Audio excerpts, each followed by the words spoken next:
দেশে ফিরে অপুর প্রতি নতুন বার্তা দিলেন শাকিব খান।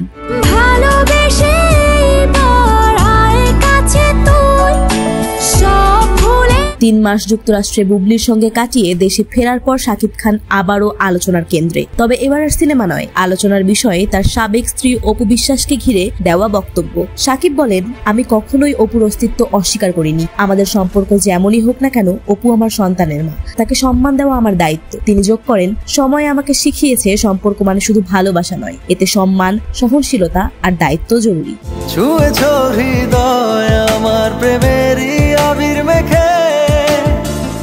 দুই সন্তানের প্রসঙ্গেও খোলামেলা হন তিনি। আমার 2টি সন্তান আছে, জয় হোক বা শেহজাদ, দুজনেই আমার গর্ব। একজন বাবা হিসেবে আমি চাই দুজনকেই সমান ভালোবাসতে। শাকিবের এই বক্তব্যে ভক্তরা বলেছেন, তিনি দেশে ফিরে যেন অপুর প্রতি নতুন করে স্বীকৃতি দিলেন। তবে প্রশ্ন রয়ে গেছে, এটা কি সম্পর্কের বরফ গলার ইঙ্গিত, নাকি কেবলই সন্তানের জন্য এক দায়িত্বশীল বাবার ঘোষণা? উত্তর দেবে সময়ই। এরকম আরো আপডেট পেতে আমাদের এই ছোট্ট চ্যানেলটি সাবস্ক্রাইব করে সঙ্গেই থাকুন।